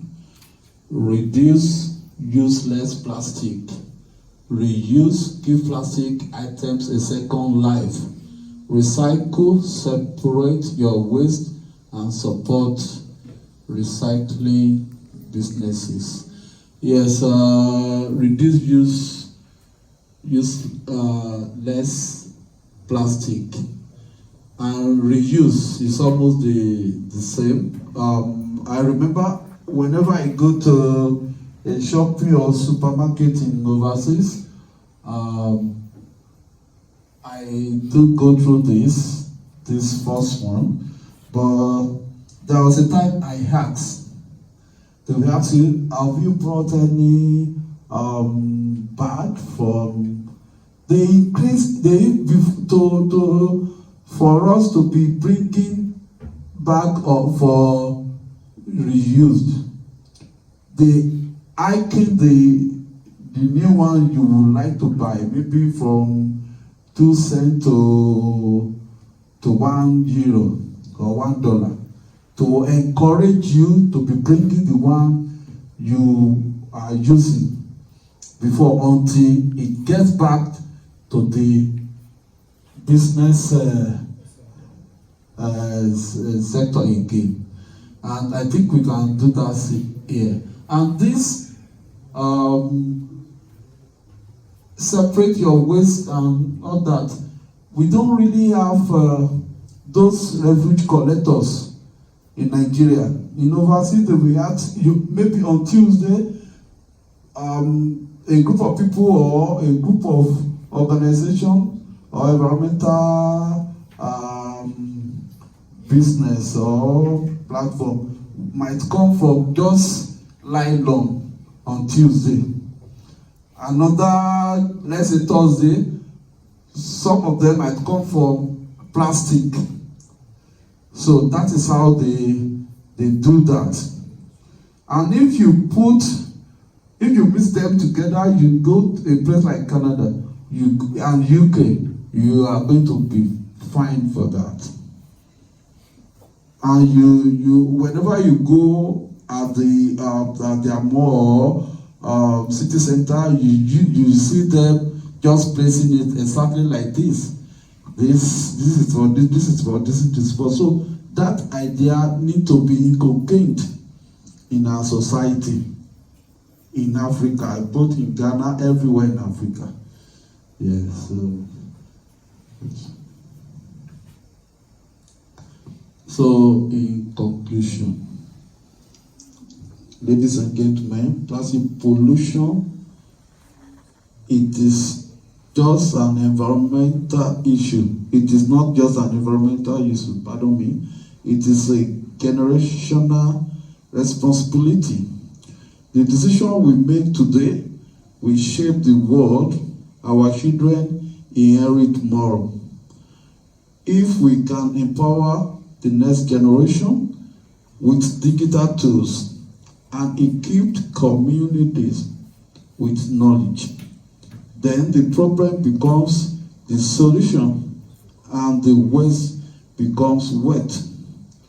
Together, let us choose action over excuses, solutions over silence. Let us build a future where plastic no longer threatens our environment, but becomes a resource for innovative. The time is now. The power is in our hands, and the solution begins with us. Thank you. So, any questions?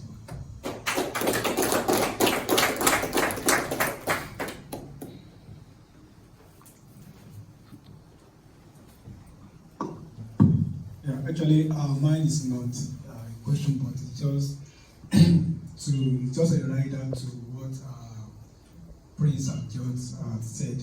And sincerely speaking, I want us to really understand that youth, especially in Africa, where we have more than 70% of African, we are youth, or let's say they are youth, because I'm getting it about that age now.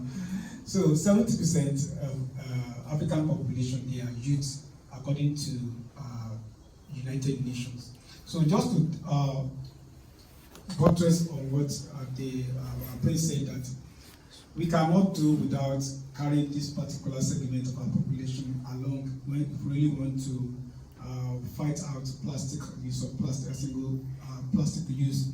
And then that's why I just want to urge all the partnering organizations that in all our organizations, we should ensure that we make sure that we have a unit, just like in Kidibot, make sure you have a unit whereby you can educate youth for this particular assignment. So it's not, as we are educating youth, we also try to educate the media, because one of the things that I realized in most of our activities that Nigerian media, I don't know about Ghanaian media, some of them, they find it difficult to really report environmental issues.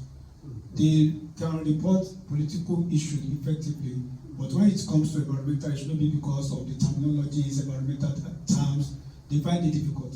And then you cannot blame them, don't teach them. So we really need to ensure that we carry them along. And then this is a digital age. The only medium that youth normally subscribe to now is social media.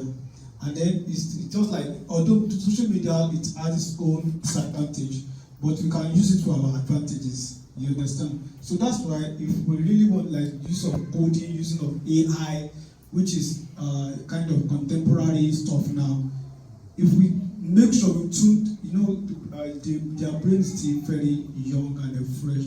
If we really ensure that if we really tailor their activities in line with environmental issues, just to provide solution, I think youth can be a better segment to really contribute favorably to this particular cause that we are fighting for. Thank you so much, please. Thank you for the contribution. Thank you very much. On this note, in the absence of any other questions, we say thank you to everyone. Thank you very much. Thank you.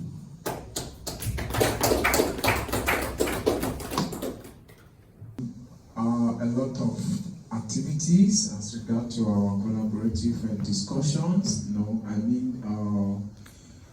Providing solution to plastic waste or plastic pollutions across Africa and the globe at large. So, like what Prince Sheyi said from KDBOS as regards to youth participation in climate change activities, and especially as regards to plastic solution, part of the strategy we are trying to put in place is as a result of what brings about these collaborations, and we are looking to expand it, and I don't know if you check Pan-Africa Professional Organization website, so you will see partner with us, so it's free, so you can register your organization, and we are looking into the before the year runs to an end or first quarter of next year, so we are looking to have a very large organizations all across Africa. So we wish we will be having a more collaborative effort like this to disseminate information as regards to plastic solution. Thank you. So in absence of this, we'll be doing our own presentation as regards to plastics solution on public health. So I don't know, or maybe I think I will still introduce myself as Adewale Olakunle, President, Pan-Africa Professional Organization. So I will be needing some few minutes of your time to present about the issue of plastic pollution and the public health. Thank you.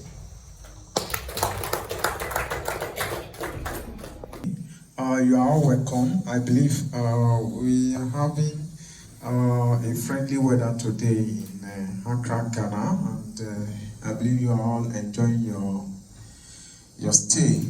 So once again, I'm Adewale Olakunle from Pan Africa Professional Organization. You are all welcome once again. So we'll be talking about the plastic solution.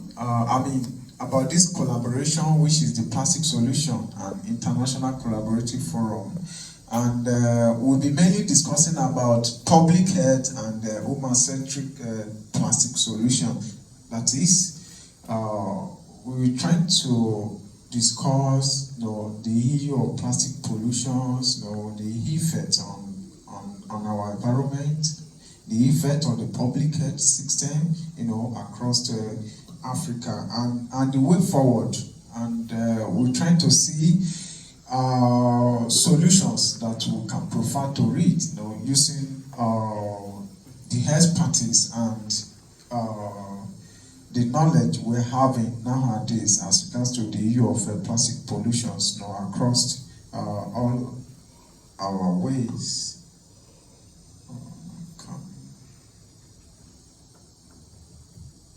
Okay, a collective who we are trying to introduce what PAPO is all about. I think some of us here, it's all about health.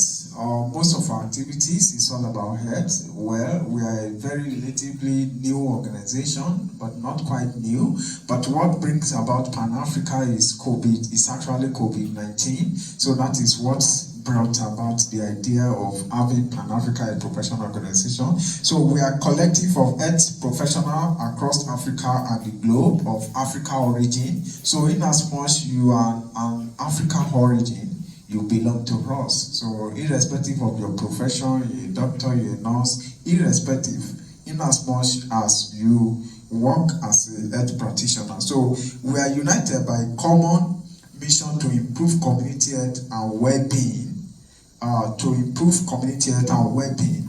of Africans and the rest of the world. Next, so we are united to bridge the gap between Africa healthcare system and other continents through advanced innovation, research, discovery, and unity among healthcare professionals from African countries for the development of Africa. So actually, our strength lies in our extensive membership and research capabilities. Currently, we have more than 25,000 members, health practitioners across Africa and diaspora. So PAPO network extends across all regions of Africa and beyond. So our member includes doctors and in as much you are an health practitioners, you belong to us, and we can fight for this common purpose together. The public health crisis. Plastic pollution is a public health crisis. Like what our previous presenter have discussed, from the issue of plastic pollution to environmental crisis, that is the issue of climate change as it relates to our well-being and our daily activities. All these things are directly linked to our health. The public health is one of the very, very important things that we can't take with a levity hand, and because we also what happened during COVID-19. So to prevent the next pandemic, it is high time we take the issue of plastic pollutions very, very serious. So plastic pollution is no longer just an environmental issue. It poses direct threats to human health, and a true solution must protect the most vulnerable. Virtually everyone is vulnerable to plastic pollution. That is it.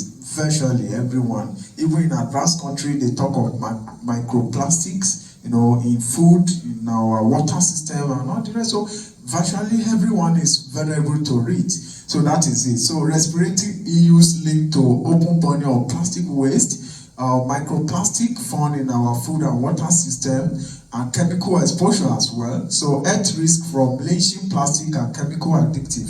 So that is it. So this is a plastic debris along a road. As in one of our outings, we pick these pictures, snap. So solution, and the truth is that we, the human, we are the one living on earth.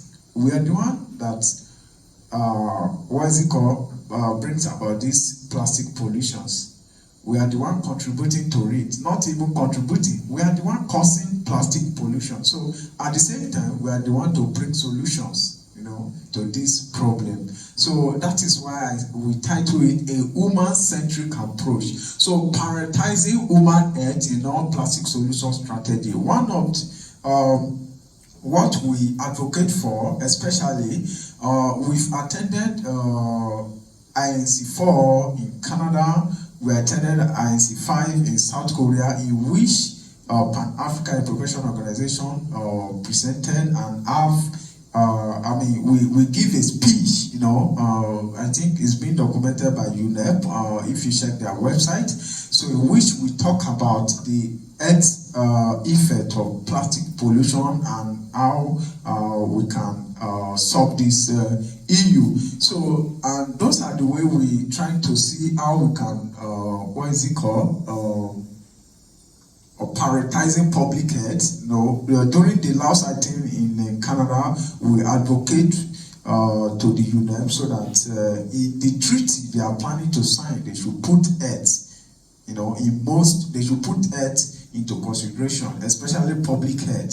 So into consideration in most of the plastic treaty, they are trying to sign. So especially, we all know there are a lot of medical waste, plastic medical waste. Thousands, tens, hundreds of thousands of plastic medical waste are being generated every year across the whole world. And we can't just phase these things out, just like that. Because, for example, like needle and syringe, you can't use the same syringe for 2 patients.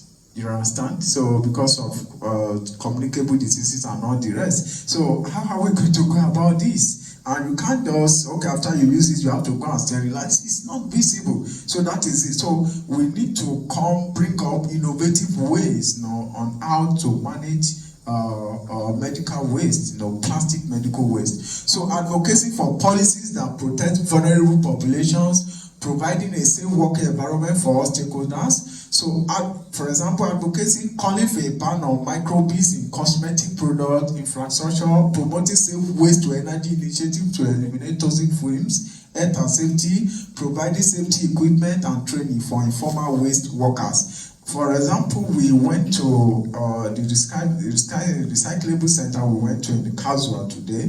We could see that most of the workers there, some of them, they were actually working without covering their nose or something like that, and not the rest. And even when they are grinding the stuff, we believe that there could be some particles, coming up from the grinding, or machine. So all these things can still pose a threat to the health of these workers. So we try to encourage them to use face masks and to protect themselves from the plastic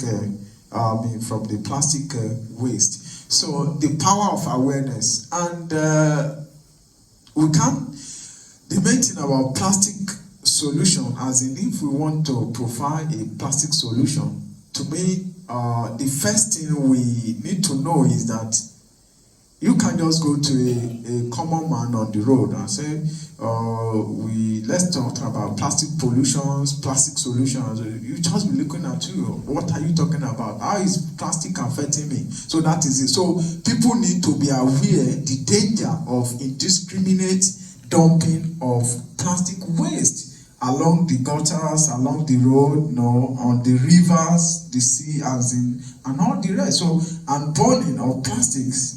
Do you understand? So we need to be aware of the danger of what we are doing. And how can we be aware of this? one of the priority that we have to do is we have to create that massive awareness. We have to let people know why they should stop burning plastic, why they should stop indiscriminate dumping of plastic refuse. So purpose serves as a trusted source of information. Knowledge is the most powerful tool for behavioral changes.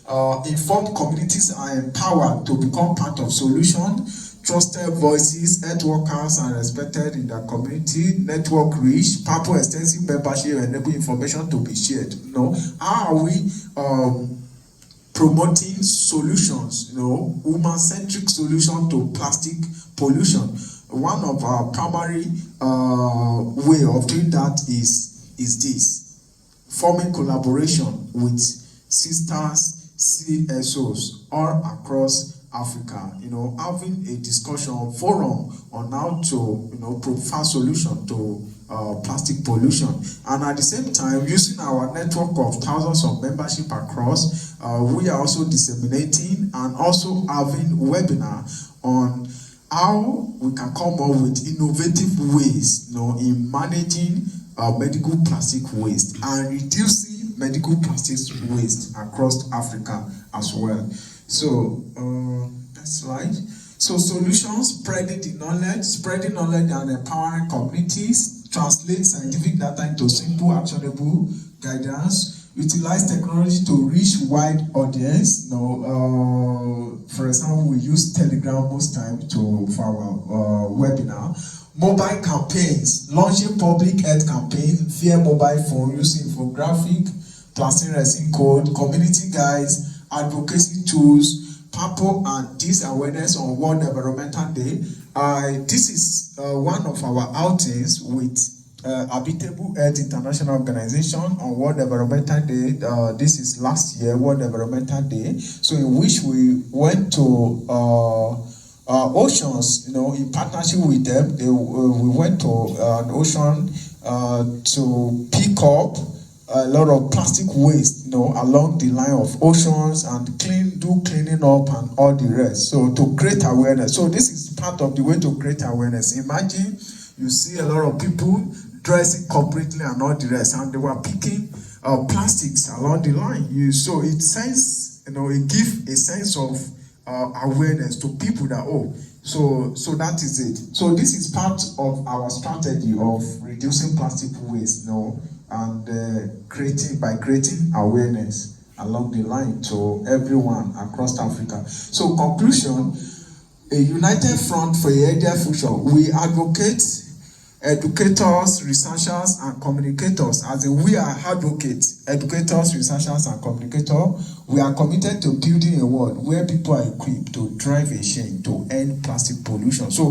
that is part of our objectives, and that is why we take part in most of RNC, that is UNEP, Plastic Treaty Solutions as regards to NGO, and that is why we are reaching out to other NGOs across Africa to see how we can push the government, push individuals, in other NGOs, and to educate and elaborate and form policies, as in how to push government on how to formulate a policy for a better plastic waste management all across Africa, so that we can end the menace of plastic pollution. Thank you for listening. Any question, please?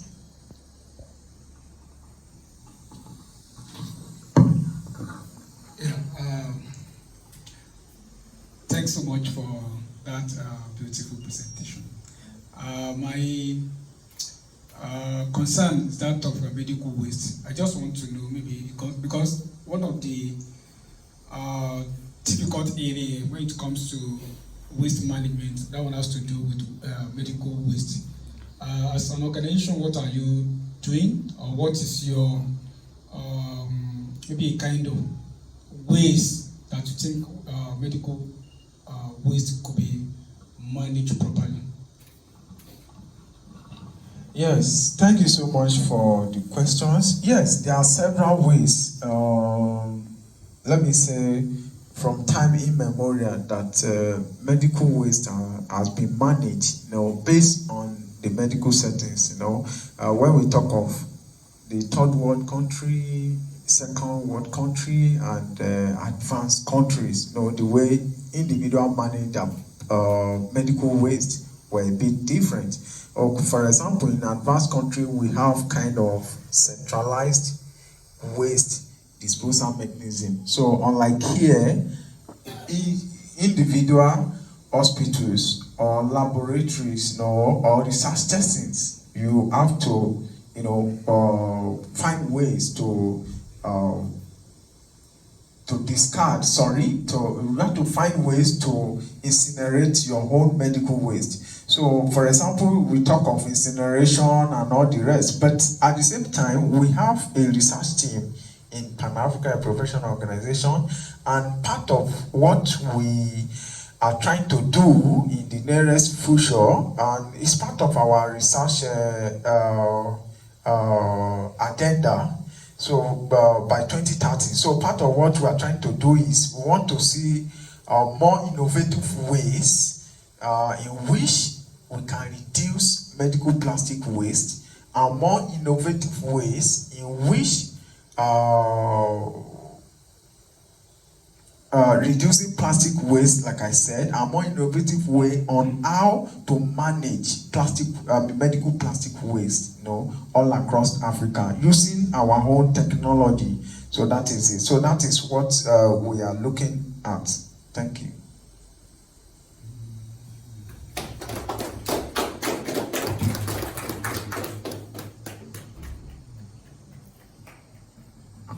Any more questions, please? Yes, sir. Thank you so much for the presentation, sir. I want to ask, can medical waste be recycled like the other waste that can be recycled? Can they be recycled? Yes, of course. They are recycling many, from blood bag to even the syringe. Syringe, and most of the medical plastic waste, they are recyclable. In fact, they write it there, recyclable. And if you check, most hospitals, if you get to most hospitals, you will see biohazard bags. So most of those biohazard bags, they are all recycling. But this is another thing. The way you handle medical waste is different from the way you handle normal waste. You understand? So it has to be disinfected first. So the process of recycling it is more tedious, and how will I put it? It's more technical than normal waste. Like the place we went to today now, a lot of plastic waste for, I think, food and all the rest, video milk and all the rest. So we could see a lot of it they are disposing and all the rest. So the way they are handling that, they can't handle medical waste like that. So that is part of the issue we are having in third world country as regard to management of medical plastic waste. Thank you. Any more question? It's not a question, but it's just like maybe kind of advice for this forum. I think it is high time that civil society will need to even work on how to raise our voices, especially in all these international meetings, because most of this decision on plastic waste and some other climatic issues, it's like civil society, especially in Africa here, maybe due to finance, we are not well represented. And then most times, it's just like we always follow whatever the European countries and the other advanced countries, whatever they put, just like a copy and paste.